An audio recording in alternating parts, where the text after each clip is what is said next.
ย่อมือ10 นิ้วตั้งขึ้นวางกิ้วกาย9 เกษาแตบไตพาติตะทะไหลรัตนาผ่านแผ้วผ้าแก้วเจ้าตั้ง3 ประการโดยความเคารพนอบนบปูจาย่อมือ10 นิ้วไหว้สาปาลมีธรรมครูบาอาจารย์พระเทรานุเทระพระเจ้าพระสงฆ์ทุกรูปทุกตนตลอดถึงครูบาอาจารย์เจ้าหน้าที่ผู้ที่ได้รับสัญญาณเชื่อมสัญญาณในเจ้าวันนี้ก็ขอขอบคุณด้วยความเคารพขอความสุขความสวัสดีจงมีแก่ศรัทธาญาติโยมท่านสาธุชนพุทธบริษัททั้งหลายมาปะกันละเนอมาปะกันแล้วกับช่วงเวลารายการมรดกธรรมล้านนาดำเนินรายการโดยกระผมอัตมภาพพระครูสังฆลักษณ์ธนอัตถ์รัตนสิริวัดหริการามสันมณะตำบลต้นทงอำเภอเมืองจังหวัดลำพูนก็ได้นำเอารายการมามาพบกับศรัทธาญาติโยมท่านสาธุชนพุทธบริษัททั้งหลายในวันพุธเวลาตี 4ถึงตี 5วันนี้ก็ได้มาพบกันในวันพุธที่25 เดือนมีนาคมพุทธศักราช2569เฮาสองเบื้องเฟืองฝ่ายต่างก็มีบุญที่ยังได้มีโอกาสมาปะกันแถมพุธหนึ่งก็หลังจากที่ว่าพุธแล้วก็ติดศาสนกิจเดินทางไปประเทศอินเดียศรัทธาญาติโยมก็เลยบ่ได้มาพบกับศรัทธาท่านทั้งหลายเพราะฉะนั้นก็พุธนี้ก็บ่ได้ติดธุระบ่ได้ติดกิจต่างใดก็เลยได้มาพบกับศรัทธาญาติโยมท่านสาธุชนพุทธบริษัททั้งหลายวันนี้ก็จะได้สดับรับฟังพระธรรมเทศนาต่อจากวันพุธก่อนนั่นก่อนที่เราจะได้สดับรับฟังพระธรรมเทศนาก็เชิญชวนท่านสาธุชนท่านทั้งหลายได้ตั้งอกตั้งใจไว้พระด้วยกันก่อนน้อประนมมือกราบ1กราบ2กราบ3อิมินาสกาเลนะพุทธังปูเชมิอิมินาสกาเลนะธัมมังปูเชมิอิมินาสกาเลนะสังฆังปูเชมิอะระหังสัมมาสัมพุทโธภคะวาพุทธังภคะวันตังอภิวาเทมิกราบสวากขาโตภะคะวะตาธัมโมธัมมังนะมัสสามิกราบสุปฏิปันโนภะคะวะโตสาวกสังโฆสังฆังนะมามิกราบนะโมตัสสะภะคะวะโตอะระหะโตสัมมาสัมพุทธัสสะ นะโมตัสสะภะคะวะโตอะระหะโตสัมมาสัมพุทธัสสะนะโมตัสสะภะคะวะโตอะระหะโตสัมมาสัมพุทธัสสะอิติปิโสภะคะวะอะระหังสัมมาสัมพุทโธวิชชาจารณะสัมปันโนสุขโตโลกวินโทอนุตตโลปุริสธรรมสารติสัทธาเทวามโนสนังพุทโธภคะวะติสวากาโตภคะวะตาธัมโมสันทิเตโกอากาลิโกเอหิปัสสิโกโอปันนะยิโกปัจจตังเวทิตาโพวินโยเหเตโสปฏิปันโนภะคะวะโตสาวกสังโฆโอโจปฏิปันโนภะคะวะโตสาวกสังโฆญะญะปฏิปันโนภะคะวะโตสาวกสังโฆสามิจิปฏิปันโนภะคะวันโตสาวกสังโฆญะทิทังจัตตาลิปุริสยุคานิอัฏฐปุริสปุคคลาเอสะภะคะวะโตสาวกสังโฆอะหุนายโยปะหุนายโยทักขินายโยอัญจลิกะระนิโยอนุตตรังปุญญเขตังโลกัสสติสาตุสาตุภะปัญญาปัลละมี30ตัสสาตุภะปัญญาปัลละมีวัดแวดล้อมวิริญญาปัลละมีล้อมละวังดีศีลปาละมีบังหอกดาบเมตตาปาละมีผ้าแป้ตังปืนตานะปาละมีคือเป็นผืนตังต่อโอเปกขาปาละมีคือก่อเป็นเวียงเล็กเนคขมมะปาละมีคือก่อเป็นกำแพงเปกสัจจะปาละมี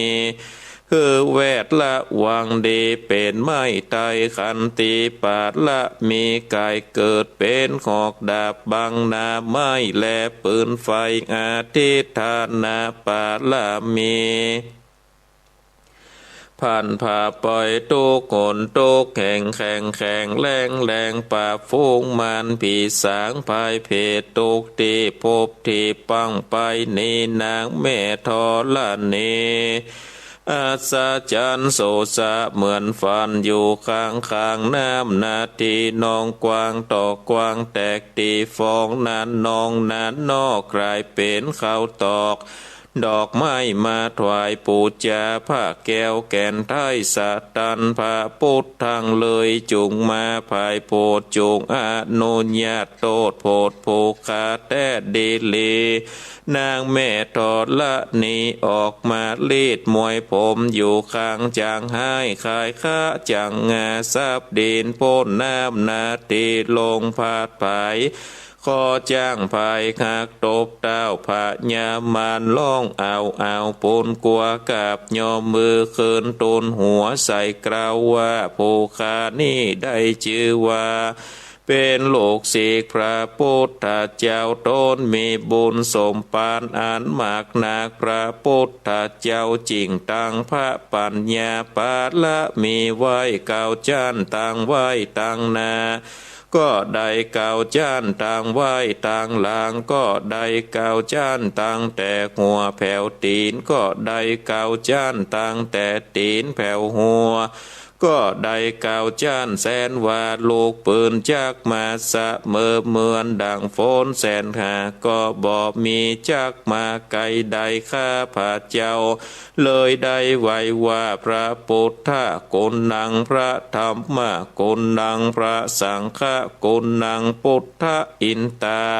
ธรรมอินตาสังฆอินตาอัสสะอัปแม่นางทอดละนีผู้อยู่เหนือน้ำผู้อยู่ก้ำแผ่นดิน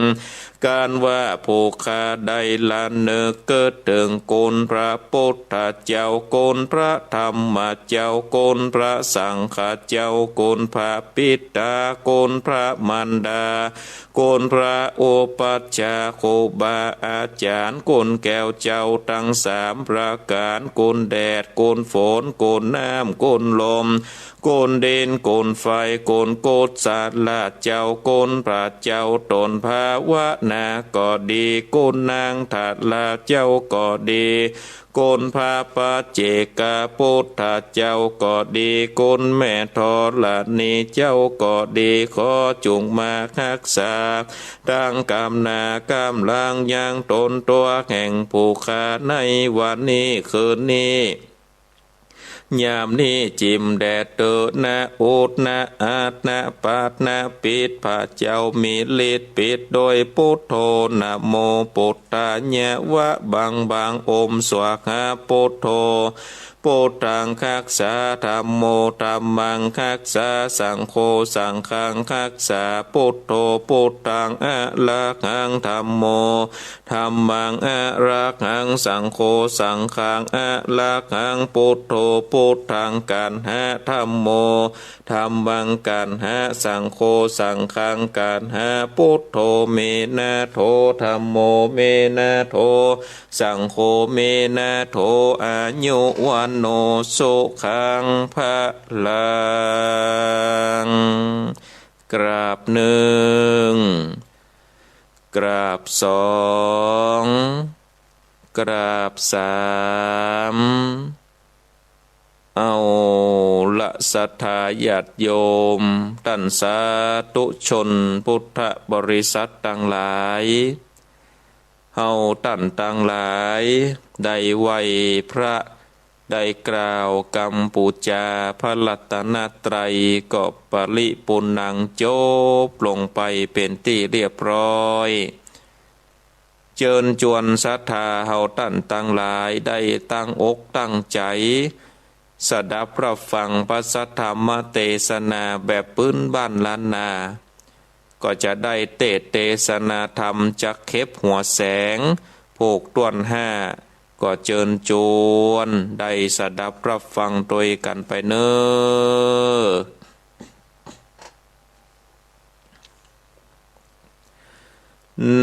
นะโมตัสสะภะคะวะโตอะระหะโตสัมมาสัมพุทธัสสะตัสสะเวมพันตาญาลันเตญาโปนสะวันนากามาโพชาลาสา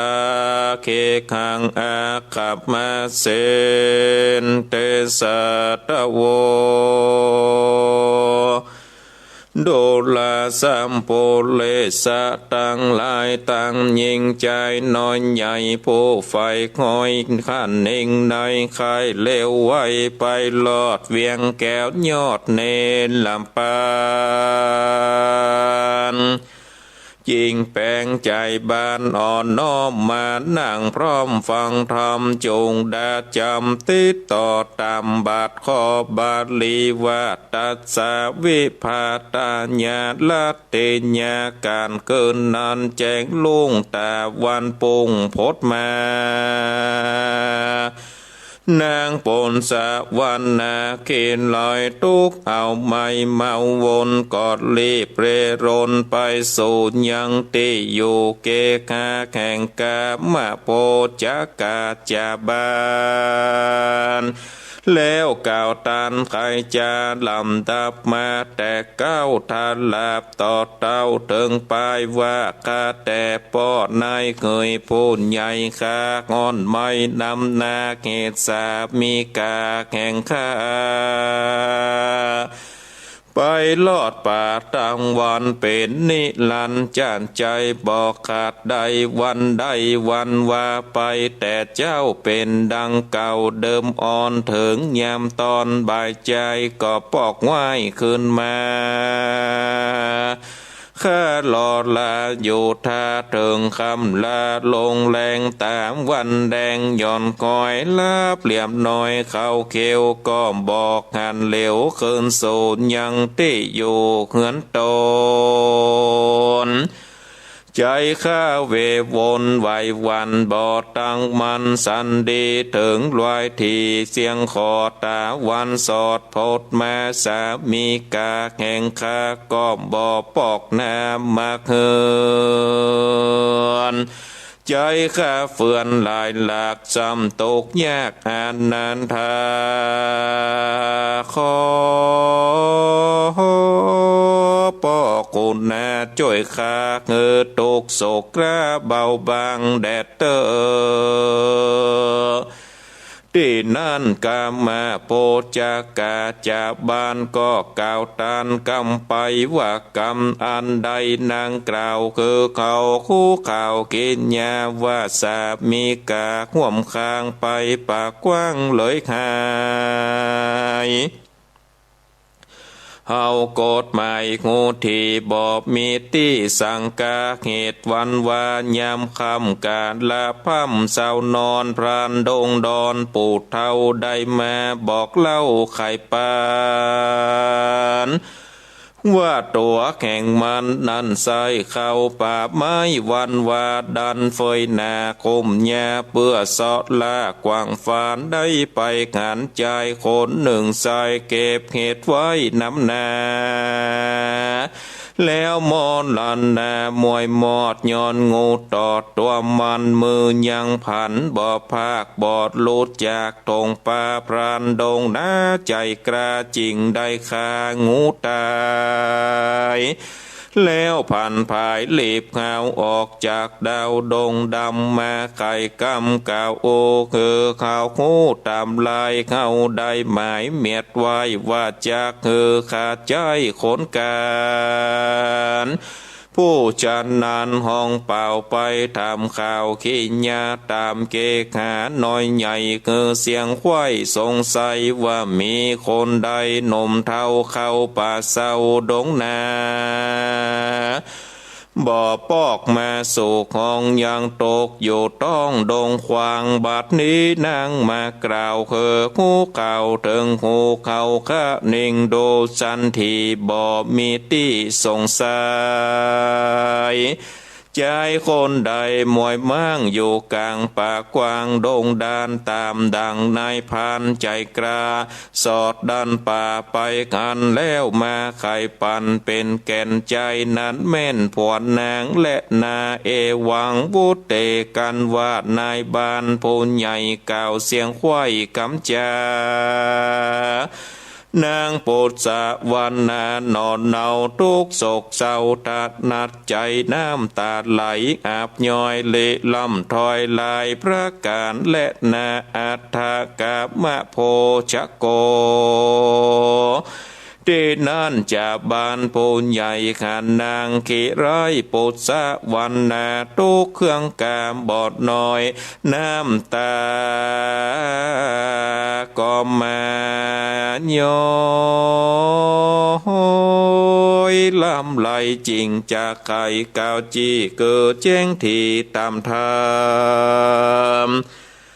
ว่าคนนั้นนำมวลหมู่บอบมาอยู่แดนใดอยู่เวียงใจใหญ่กว่าคนอยู่สร้างนำนาอยู่สีมาบ้านนอกอยู่ข้างขอกดงพรายจักมีวัยหนุ่มเนาหรือแก่เท่าจานละอานาถากันอยากตุกลำบากเกืองเคหรือเป็นเศรษฐีเงินใหญ่เป็นเต้าไทยเสวยเมือง มีโยธาเลืองอาจกระพร้อมตวนนาอาสาแม่นเป็นหมอยาจบจอดงูแจงขอดญาณยำคนพระญาณนำงูควายขนแง่วใบปาลาเตียนย่อมหมอนละนาจุโพบอกข้างอยู่คนใดพ้องตายเลวไวด่วนสันพ้องอายุมันตีคาจริงหมอละนานยำเท้าลูกหลานเฝ้าใหญ่ๆก่อนยอมตายมวยมั่งบ่เหลือข้างเสมอกันพ้องดาบขันก้อยกาดย้อนผาญาติโลกาพ้องมอลั่นนาความนาย้อนตันข้าฟันแตงพ้องสะแวงสอดละบุญดันป่าดงดานสัตว์ตัวหานกระหยาบเตกกันกาบเอาตาย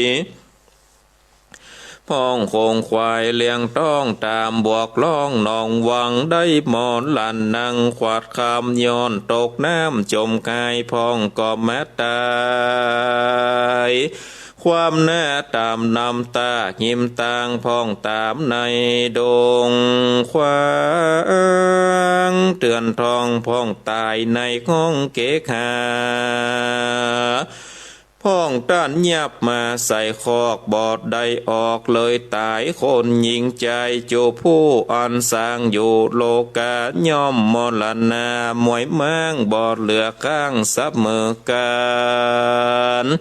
ตามกรรมภายมันสร้างไว้หากแหลนไล่โดยมานางโศกานักแก่จุงเกิดแผ่ตามธรรมโศกทุกนำเอาไม่บอกงอนได้เป็นยานางเววาโศกเศร้าจุคำเจ้าข้างพวกแห่งนางนั้นสายบอกงอนได้ขึ้นมาจุงโอดสาคำเจ้าเลี้ยงลูกเต้ามึงนางแดดเตอส่วนนางปุตสะวันนากิดไล่ฟังเสียงควายกำจาอันกามาโปชะกาจาบานหากเก่าตานไข่ปานโอกเป็นควันกั้งแกนทุกทางแน่นถมนา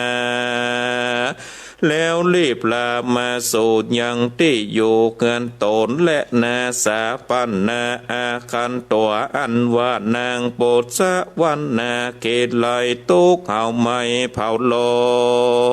มก้างมาวนปั่นกวางยกตีนย่างเศษซ้ำตั้งตีนบอดตำไปตำยกใหญ่วำวิดวาบน้ำตาลามไหลหลังโอกแก้นกังเป็นเปลว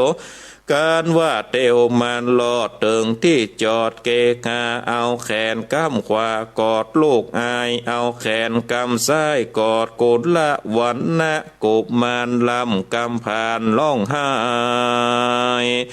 ว่าเฮาอยากไร้งานนาถาตุกซ้ำมาเติมแทงบอกงูแข้งเบาบางดังภูเขาดอยใหญ่มาเต่งใส่เข้าลาเหตุกรรมมาโพชะกาจะบานใดกล่าวต้านไข่ปานว่าพ่อจอมควันส่องเจ้าไปป่าเศร้าวันว่าได้หมอละนามวยม้างอยู่กลางป่ากว้างดงดำย้อนงูปิดยำสุกตอดได้มวยมอดได้ไปในดงไผ่ป่าไม้ละหาไว้ไปหลังบ่มีหวังแต่เล่าจากได้ขันป่อเจ้าป่อสองเต่าละกองทุกใหญ่คือหาเอาไม้เลือนลายป่อเจ้าตายกระพากย้อนตุกยากอันนันทาเข้าดงหนาป่าไม้บ่เว้นไว้วันใดเพื่อไม่ใจข้าเจ้าจากเลี้ยงลูกเต้าสองขาตีขาขึ้นใหญ่พร้อมนาควายสองใจป่อเจ้าตายพรักนาตกดาวฟ้าลงเต็งแม่นจักเอาเล็งตาพอบินนาล่อเล็งไปตั้งตีไก่และไก่พับเสียงควายติดสาบอกหันยาติกาปิดน้องตั้งพวกป้องวงใหญ่จักมีคนใดนั้นโสดมาภายโพดเขาลานางโปดสะวันนาเกตไลกอดลูกไว้กับตน โศกเผาโลนจองคอยเจงเลล่ำถอยลายพระการส่วนสองกุมารโลกเตาขานแม่เจ้าปัดลิเวตัดนาก็อดน้ำตาบอดได้ลวดร้องให้จอมการเสียงมีนันสานซอยอยู่ในตบน้อยมุงคาและนาตันโตปัฏฐายาทัดแต่นั่นไปหน้านางนอดละปุตสะวันนาก็อดสาคำเจ้าเลี้ยงโลกเต่าสองใจทุกบอกหายเหือดแหงดังมาเติมแทงตั้งวานอกเป็นควานไม่มาดยามเกิดขวาดขะนิ่งหานยังสามีกาโกกหอยน้ำตาย้อยลำไหลวัดย้อนเข็นใจกันอยากผัวจริงได้พรากเมื่อมอนในดงดอนดันป่าบอดใดขาดแน่พุตตาตังพระลิญญารวมลอยก็บอดใดปัดปวดเต้าเอกาโตกว่าจอยตายกัดก้อยเดียวได้ละสองใจลูกเต่าคือมองมนเศร้าเววาละผลิตญาหลวมลอยคือตุกโศกไม่เกินวันจากเตียวยืนนอนนั่งใจบอดตั้งมาวนย้อนผัวโตนห่วมข้างใดมวยมั่งตายไปยิงคนใดเป็นไม้ย้อนย่อมว่าง่ายนินตาว่ายิงนันแน่อุบาทเป็นเจือจาดงานนี้บอกกวนดีเข้าไกลบอกกวนใจกะตำการบอกกวนจากขานตันต่อบอกกวนพอเล็งแยงเหตุอุบาทแฝงตัวถอยจับจองหอยตอยมาข่าวซ้ำอาจนาถากันอยากตุกลำบากเหลือใจจักมีคนใดนั้นโสดมีใจโพดผ่านนี้จากยินดีช่วยกรรมคือตักน้ำขาดลัวสักผ้าขวดตำเขาเป็นดังเก่าเมินมานางปุตสะวันนาขีไรบอกเกิดควายตำทำบอดตำกรรมจะบานอันกล่าวตานจะสอนเต้าอาวรโศกเศร้าดูคำเจ้ามองผ่านบ่อป้อนนานสักหยาดเปียที่ปากโดยมาลวดมอลันนากระภาคตายละจากเมืองโคนได้เอาตนไปเกิดในจันฟ้าโลดตาวาติงสาได้ห่วมพังกาภาศาสตร์อันงามอาจใส่สีแห่งกัตถะงานลีบุญกว้างผัวห่วมสร้างปังหลังละเมียนยังลูกตามองมนเศร้าเมาวนและนาตามาทางปากาเซนโตสันทาอาคาสันทาอันว่าพระสัพปัญญูยอดซอยกันบาดถ้อยบาดเลโบสถ์หลังมีไปแจงพระจริงแสงเตสัตนามวาสาปันนาจาวิตตวัดนาดังนี้เป็นตนภิกขเวนดุราภิกขุสงฆ์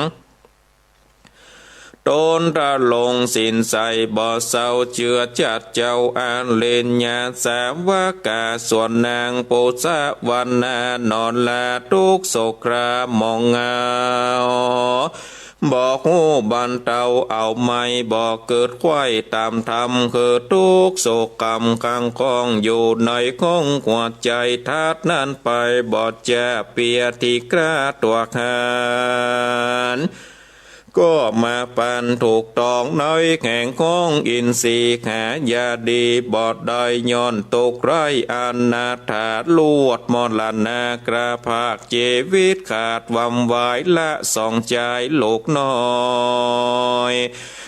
โตกโศกค่อยมองเคการดับอินทรีย์มวยมังจากโลกกว้างเมืองคนก็เอาตนไปเกิดในจันฟ้าโลดตาว่าติงสา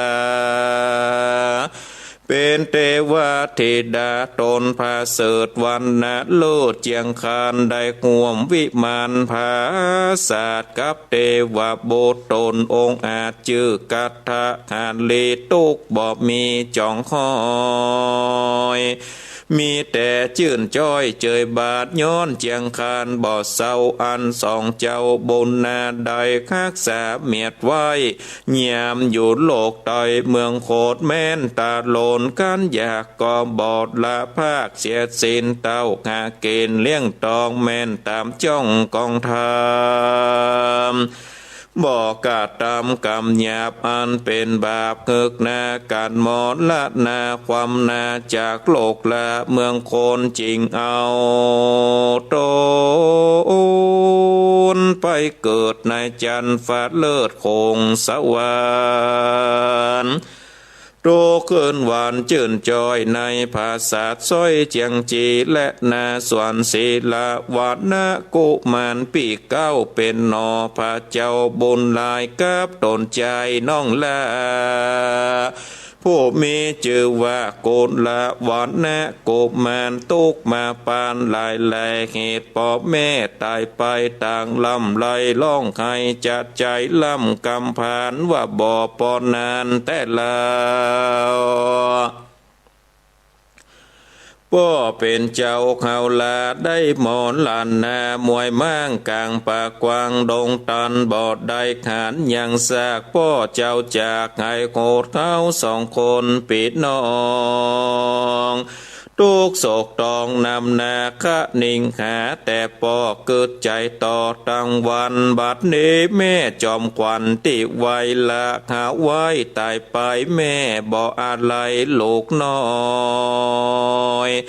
แม่ละปล่อยเขาละแม่มอลันนาพรักนาเขาเป็นกำผ้าสองคนทุกมาจนทางคอนสองตกซ่อนโดยมาป้อมอลันนาพรักนาแม่ซ้ำตายกว่าโดยไปจักมีคนใดต่างคองมาเลี้ยงปิดน้องสองลาดังเอาอาปาปูแม่บอกเกยโอไข่ปันว่าสายพงพันปิดน้องมีอยู่ร่วมของแดนใดแม่เต้าไขออกปากมายอนตกยากอันนันทาตุกลุ่มตาปิดน้องได้หนีจากกองเมืองตนมาโตโกนต่างเตซ้ำอยู่ไกลเขตคนลายเฮาเตี้ยงตายมวยมอดบ่อาจลอดไปนานสองกุมารปิดน้องให้ลับลองเล่ลนเรียกแม่ตนจัดใจแม่บ่อาจฟื้นได้ขึ้นมาและนากันตาวันใส่เตี้ยงคอนจากใจย่อนลงแรงเจ้าจอมแปงปีเก่านอพระเจ้าตัดลงยานก็ปาโกนลาวาดนะกุมารปูดน้องออกจากห้องเหือนตนรีบเร่ร่นไปสู่ยังที่อยู่เกคาแข่งกามาโพจากาผู้ใหญ่เงียของใครก็เงียจากใครคือโอใจกระโอคือจะบาดหูตามีกันหนอมุนีอ่อนซอยก่าวเสียงตอยกำจากามะโพจากาจากบานก็กล่าวตานกำไปว่าเป็นสันใดนี่ลาวพ่อสู่เจ้าสองใจใดไปตายมวยมั่งในป่ากว้างดงดานบ่อปอดนานสักกากแม่สู่สัมพรากตายไปละเข็นใจโศกเศร้าสองสู่เจ้าไปหลังวิบากสู่สั่งลายลาโกนิกหากยินกลัวกันว่าผัวตายกว่าเมียก็ความแน่โดยไปสู่เร็วไวคืนสู่ยังที่อยู่เกกาโกจักปิดจาลานาเลิกซากตามเก่าลากพระเพณีหนอมุนีหยอดซอยได้ยินถ้อยกำจากแห่งกรรมโพจากาจากบานได้กล่าวตันไขปันก็เลวปันบอดจ้ารีบไหวหน้าเกินมาส่วนกรรมโพจากาผู้ใหญ่ก็แต่งใจขนการผู้จันนานเลิกซากสี่คนหากเป็นไม้ รีบหายไปสู่ยังที่อยู่เกกาแข่งสองขากำพระอันอยู่ไกลป่าไปนาแล้วรีบดาเลิกซากตามอันยากเข็นใจคืนนำซากนางไปบอดจ้าไปสัตว์ในป่าเสียเพแล้วปาณีปีกปอกไว้นาออกคืนมาและนาเตโอโภกุมารลาอันว่าสองกุมารเป็ดนองตุกโศกตองเหลือลายป้อแม่ตายพรากนาตกเป็นกรรมพระอันนานทาเข้าของหามบอดได้ย้อนเอาไม่เมาเวินถึงกลางคืนเงียบปิงสังงัดยิ่งและเย็นวอยดังอยู่ดอยเถื่อนทองกลางเดดต้องดงไพรหนาวเย็นใจสานตานพอจุดานกันตันตาโนกเก้ามาโกกห้องอยู่ไกลกองเคือนนอนป้าอาวรหลายหลากฟังแล้วกากปนกัวหนังหัวยาวใหญ่เยือกใจความเขือกเววาเล่งปอกหาพ่อแม่บ่มีแต่คนใดบ่มีไผอยู่ใกล้พี่กอดน้องไว้ตั้งคืนบ่อาจมื่นตาส่องไปนอกห้องเกกากันแจงมาลุงเจ้าหนอพระเจ้ายอดทัสโปนก็ป่าน้องตนเตียวตองไปตามของเกกาแข่งโคนอันนานาหนุ่มเทาขอกินข้าวอาหารเข้าขากตานยกยื่นโดยใจจืนผ่านนี้ได้แล้วนี่ปีกปอกไว้นาออกมาเคือนใจเมาเฟือนบอดตางตูแกนก้างเลือดลายกันตาวันหายตกต่ำนกน้อยพร่ำยองก่อนก็เข้านอนดักอยู่บอกกล่าวโอจากใครกันตาวันใสแจงส่องก็ออกจากห้องเหือนตนก้อยเตียวโหนไต่เต้าขอกินข้าวอาการเป็นเนจากการจานใจบ่ขาดใดวันใดและนาเองกันเตวาสังยังมีในวันหนึ่งใส่แต่วันไกลลงแรงสองลอมแปงปิดนองเตียวปอกงองเกกาไต่ขันนามาจันใจก้อยเตียวไตพันภายก็หันปาตายตกข้างอยู่ตีตั้งคันนาตัวเต้าปลายขาดน้องลาจิงยุบกำกว่าปาไปพี่จะขาย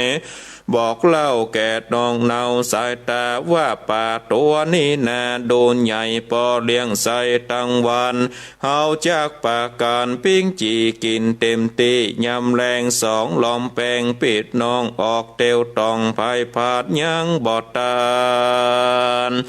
ไปลอดเถิงที่จอดเกกหานยามนานปอดนาบับใบกอดแล่นไล่จอมลางห้องเสียงดังเอินดาว่าเด็กถอยจ้าปาลาปาในนาโตใหญ่กูหากวางไว้ยำวันสูงมากหันตอนนา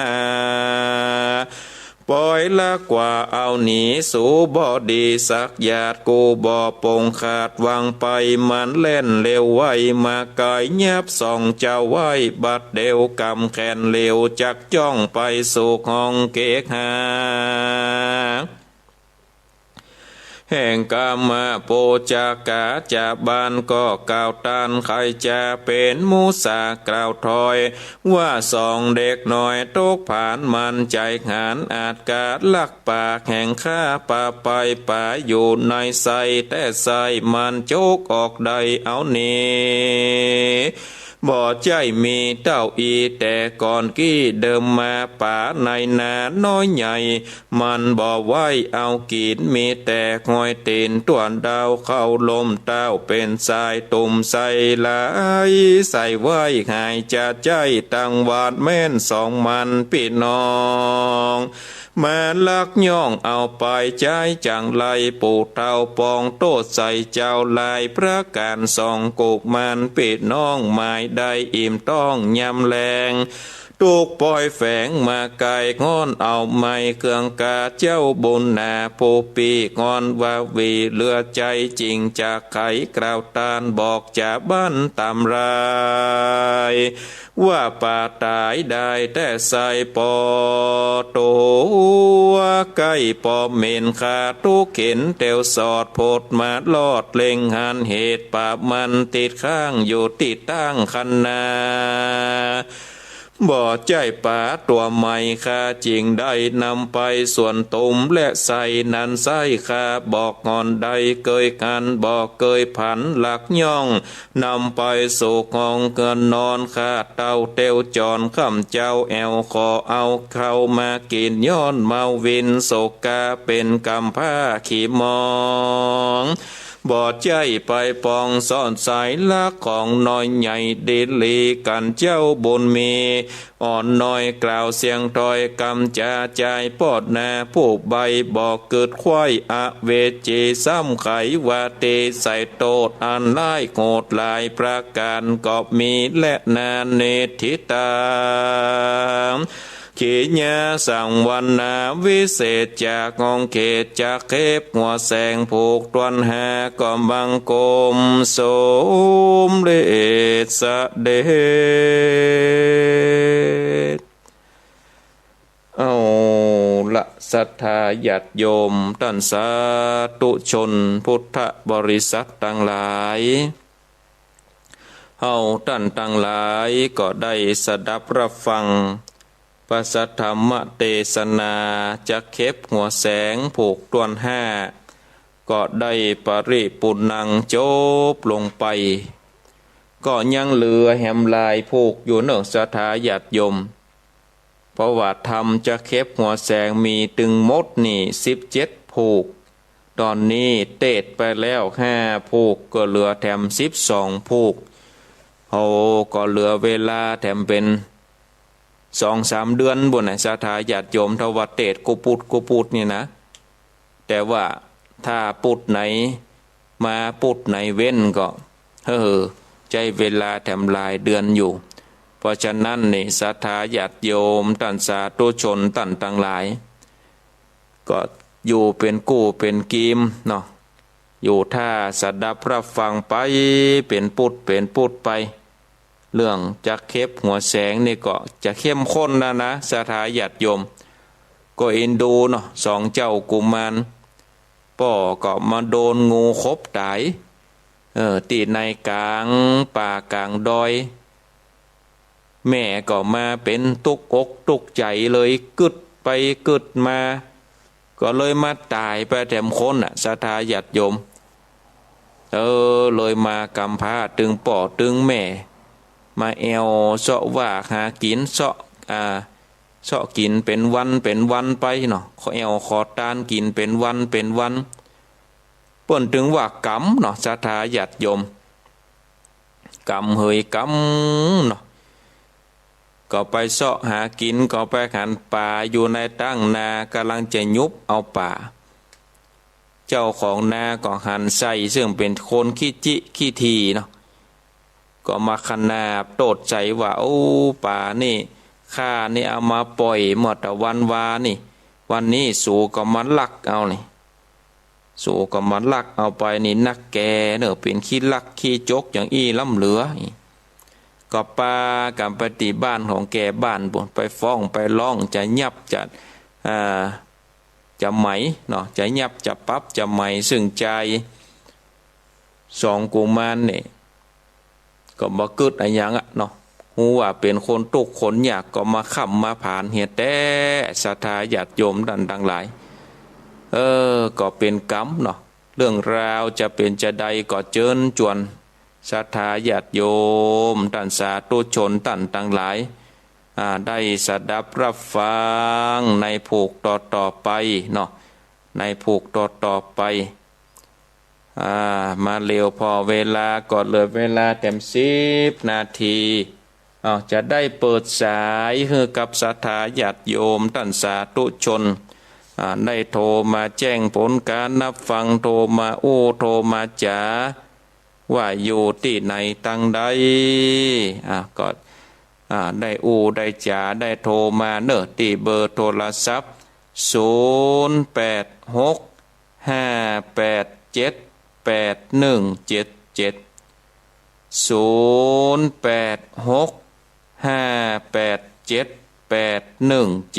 0865878177เปิดใจแล้วเปิดใจแล้วศรัทธาญาติโยมอยู่ที่ในตั้งใดสดับรับฟังจะเป็นจันใดก็สัญญาณเป็นจะได้พ่องชัดเจนดีก็ฟังอยู่ที่ในตั้งใดก็โทรมาได้เนอะที่เบอร์โทรศัพท์0865878177เจริญปอนรัชการครับรัชการครับหลวงพ่อหายไปไหนมาอินเดียมาเลยไปงานที่อินเดีย1 วันครับบินด่วนกับด่วนกูบาบรรยงไว้เปล่าไม่ได้ไปครับผมเสียงคล้ายๆกันนี่เนี่ยครับมาสักการครับมาสักการครับผมครับสายต่อไปจะเลินปอนแล้วกับไรสาเจ้าท่านพระครูวันนี้ก็มีบุญแถมวันเด้อตื่นขึ้นมา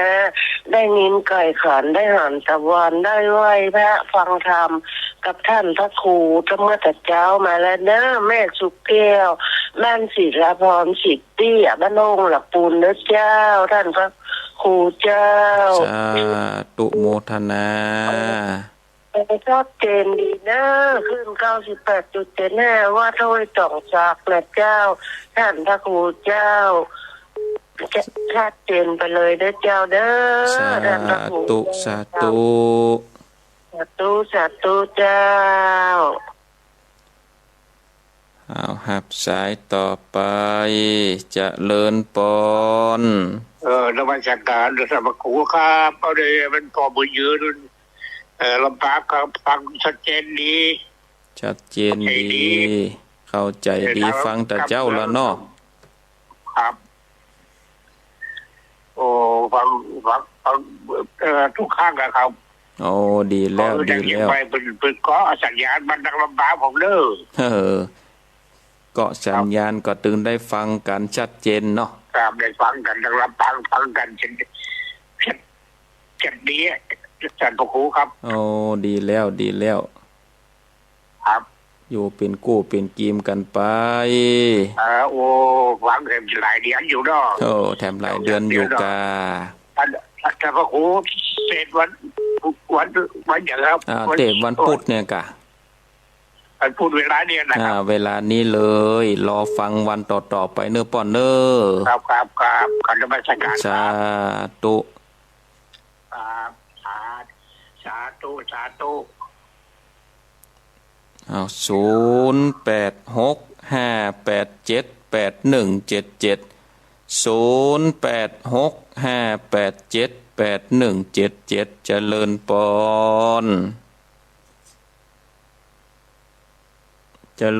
อนอันนี้ดักปิ้ง5887นี่มีก็เข้ามาแถมเนอะ0865878177เจริญปอนไปสาเจ้าท่านพระครูแม่ฟังอยู่เนอะจากลำปางบรรไลนาน้อยแม่น้อยอุตุดีเจ้าชัดเจนดีเนาะเจ้าชัดเจนดีเจ้าฟังกันไปเรื่อยๆเนอะเจ้าสาธุเจ้าสาธุโมทนาให้เป็นกำลังใจพระนครูเนอะสาธุสาธุเจ้าเอ้ยสาเจ้าหับสายต่อไปจะเลินปอนจะไปสาเจ้าท่านพระครูเป็นจะได้พ่องวันนี้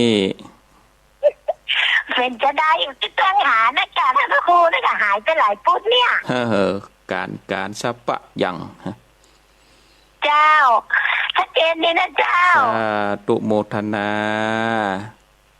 เจ้าไหว้สาเจ้า บุญรักษา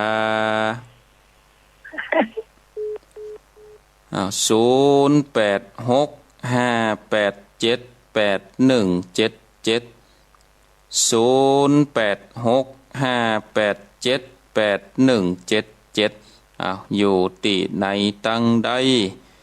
โทรมาได้เลยโทรมาแจ้งผลการนับฟังโทรมาโทรมาจ๋าเนาะอยู่ที่ไหนตั้งใดก็สามารถบอกกันได้เนอะศรัทธาญาติโยมบอกกันได้เลยบอกกันได้เลยว่าเฮาตั้นตั้งหลายฟังอยู่ที่ไหนตั้งใดเนาะ0865878177เจริญปอนเจ้ากราบนมัสการเจ้าฟังอยู่นะเจ้าฟังอยู่ชัดเจนดีเนาะชัดเจนดีเจ้าจากที่ไหนตั้งใดจากบ้านหนองไหวอำเภอสันทรายเจ้าหนองไหวแม่แต่นี่เนาะเจ้าหนองไหวแม่แต่เจ้าเป็นกำลังใจให้เลยเจ้าสาธุโมทนาเนอบุญรักษาครับสายต่อไปเจริญปอนน้องไว้แม่แต่นี่เนาะเจริญปอนน้องไว้แม่แต่เจ้าติดแล้วนะมาพักสายจะเห็นแล้ว1825เนาะติดแล้วก็ไปกดซ้ำก็เลยกลายเป็นพักสายไปเหี้ยมีอยู่ครับสายต่อไปเจริญปอน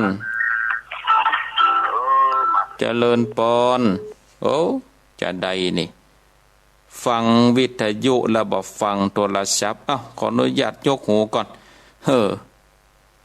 ฟังกระตังวิทยุระบบพอโทรศัพท์กันเสียงมันดึงย้อนกันหรอกศรัทธาญาติโยมเสียงนี่มันดึงจะจ้ากันไปถ้าฟังวิทยุนะแต่ว่าโทรแล้วต้องฟังโทรศัพท์อันนี้โอกาสบอกหูเรื่องเป็นยะเนาะโอกาสหน้าก่อยโทรหากันแถมใหม่วันนี้ก็ยกหูก่อนยกหูก่อนจะได้ทวนสายเนาะมีทั้งหมดอยู่6สายในวันนี้สายแรกก็หลวงพ่อปางโม่เจียงดาวสายที่2จากแม่สุกแก้วบานสีเตี้ยศรีลาพรสายที่3จากพ่อบุญยืนจังหวัดลำปางสายที่4จากแม่น้อยอุตุดีบ้านไร่นาน้อยลำปางสายที่5จากแม่สีทรสายที่6จากโยมแม่บ้านหนองไหวอำเภอสันทรายก็สาธุอนุโมทนากับทุกเสียงทุกสายตลอดถึงศรัทธาญาติโยมที่เข้ามารับชมรับฟังในการถ่ายทอดตามระบบ Facebook ก็สาธุอนุโมทนากับศรัทธาญาติโยมท่านสาธุชนท่านทั้งหลายที่ได้คอยติดตามสดับรับฟังรายการมรดกธรรมพื้นบ้านล้านนาตนตัวแห่งอัตมภาพพระครูสังฆรักษ์ธนอัตรัตนสิริวัดคาริการามสันมณะตำบลต้นธงอำเภอเมืองจังหวัดลำพูนวันนี้ก็ขอนำเอารายการได้ลาจากศรัทธาญาติโยมท่านสาธุชนไว้เพียงเท่าอี้ก่อนเนอขอความสุขความสวัสดีจงมีแก่ศรัทธาญาติโยมท่านสาธุชนพุทธบริษัททั้งหลายคือมีอายุมั่นยืนยาว120 ขบเข้าวัดษาได้อยู่กำจูปูจาโจตกะศาสนาแก่องค์สลีสัพปัญโญพระพุทธเจ้าไปยิ่งยืนยาวนานกึดคิดสิ่งใดก็ขอสมดังความมุ่งมาปรารถนาอายุวันโนสุขังพลัง